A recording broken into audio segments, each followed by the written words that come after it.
Hey guys, Toolman Tim here. Are you looking for a battery-powered pump that fits onto a gas can so you can pump gas easier? Are you looking to save your back? Are you looking to be able to fill up a generator without blowing yourself up? Well, today we're going to take a look at these. This is a pump that fits onto a jerry can, and this is a more portable style that fits down inside. This is the big one. This comes from a company called Pocket Pump, and it's called the Pocket Pump Flex. The model number is PPF076. It'll do 2.5 gallons per minute. It's got a 3-foot hose. It has an on-off handle, and I paid just under 70 bucks at Canadian Tire. This is the Canadian version of this product. However, there are versions of this similar on Amazon under the TerraPump brand. This is the more portable version that doesn't fit permanently into a jerry can. You just slide it down into a container. The model number is PPP075. It also does 2.5 gallons per minute. It also has a 3-foot hose, and it also has an on-off nozzle. This one takes 2D batteries, and I paid 40 bucks Canadian. There's versions similar to this on Amazon as well under the TerraPump brand name.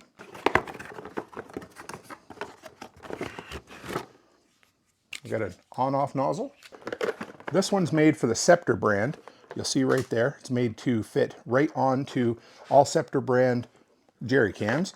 The ones you get in the States come with 3 different adapters that you can choose which one you want. Fairly sturdy. This fits down in the jerry can. This screws on top. And of course, this is your output hose. Basically, just like this. This just slides open.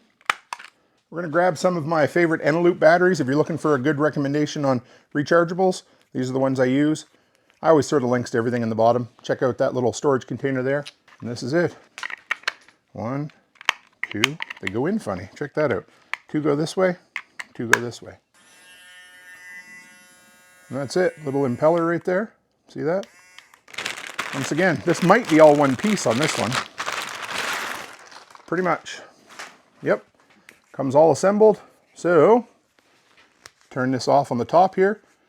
It actually, for being made out of plastic, everything feels really sturdy. So we're going to try a cheat here. Check this out. I don't have any D batteries. This thing takes D batteries. But what I do have are these handy dandy Eneloop adapters. Check this out. 1/8 of a turn, just like this. Put that in there, you got a little spring-loaded clip. Batteries go in like this, I believe. There we go. No problem. Little metal tit right there. All right, so we're gonna dive in next to the testing. I'm gonna do most of the testing using 5-gallon buckets of water, just so I don't have to deal with the splishing and sploshing of gas all over the place. But when it comes to flow rate into the vehicle, obviously we're gonna switch over to gasoline. So let's go outside, let's do some testing. We're going to test each of these out on a 5-gallon bucket of water. They're both filled to the exact same limit, 5 gallons exactly. I'm going to do one at a time. We'll see how it works. We're going to start with the stick pump right here.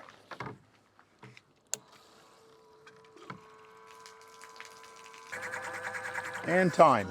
And it actually, guys, got right to the bottom of the barrel. There is like a 1/16 of an inch or less left in there. And guess what I did? I just dumped it in the water. So we'll know how well it holds up to water here in a minute. Ready and start. And it will keep pumping. Look at that, guys, till the water comes out. And done. One of the big questions I had was, most of the videos I saw were from pumping at level or up above, acting like a glorified siphon. So I wanted to make sure that it could lift fuel up, say 3 feet from the ground into a 5-gallon bucket on your tailgate, or more importantly, from the ground into your vehicle. We're going to use some electrical tape to bypass the safety feature. And I'm sure if anybody from the company is watching this, they'll be like, don't do it. But guess what? We're going to. And go. It's taking a little while to go. Definitely a little lower flow rate this time. And we're done. Time. But if you lift this up like this and let it drain, it takes every bit of the fluid out. And go. And done.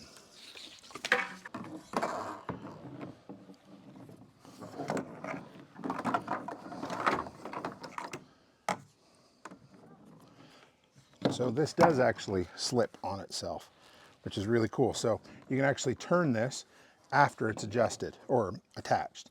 I wasn't sure it did. It felt solid in the package, but it's not. So you could actually turn this up and buy yourself a little extra length. And here we go. Getting pretty close. Done. I would say, I don't know if you can see this or not, there's about 1/4 of an inch left in the bottom of the can. So we're looking at about 1 minute and 25 to dump it this way. Okay, so what'd you think of the results? I was actually really impressed. I really thought the build, the fit and finish on this, on both of them, were really good. I expected them to feel really cheap, but they don't. Filters on the bottom, which means you're not going to break it if you jam it in there. So here's some thoughts that I ran into as I used it. Number one, no lock on the handle. Not the end of the world, but it requires you to stand there. Not going to happen for me. I'm going to put an elastic or some electric tape around it. There's going to be some people that say, no, you can't do that. Well, that's fine. You don't have to. You can stand there. Put some tape or something around it if you want to. If you're filling a generator, don't do that. Too many things can go wrong. The straight shaft one is a bit more flexible in my mind because you can just pick it up, put it into something else. However, it can also drip and spill a little bit easier because you're pulling that shaft out every time and there's fuel coming off it. The straight shaft itself is actually easier to get to the bottom of the canister of gasoline to get the last little bit out. If you want to get faster flow, put it up on the side of your truck. Make sure it's nice and flat, maybe on a folded up tonneau cover or in the box of the truck if it's long enough for you, and you're going to get a much faster flow going into the truck. At 4 minutes to fill it from the ground with gas, I had no problem with that. You're looking at about 75% slower when pumping up the 3 feet than you are pumping down the 3 feet. The small pump pumped from my tailgate down at 2 minutes and 8 seconds. So we're going to call that about 2 minutes, 5 gallons. To pump up, 3 minutes and 13 seconds. Now, the large one pumped down at 2 minutes and 1 second, pumped up at 3 minutes and 30 seconds. So you're looking at about 3.5 minutes to pump up 5 gallons and 2 minutes to pump down 5 gallons. If you're setting that up on your tailgate or up on the box of your truck, pumping down in, you're going to get about 2 minutes to empty a 5-gallon gas jug, which is basically the same time as it takes to dump it by hand. Almost no difference and way easier. Who are these pumps for? I really think anybody. I've been looking for something much more reliable, something that can do the work for me without having to lift it up, without the chance of spilling gasoline all over the place. The mounted one, the one that fits right onto the jerry can. Who's that for? I mean, number one, anybody doing a little bit of lawn maintenance or anybody that just has one jerry can in their garage that they're going to use to fill either their generator or some small engine equipment. Now, that doesn't mean you're not going to swap it around between containers, but that's the design for that. You're going to leave it there, you're going to pump a little bit, then you don't have to worry about it.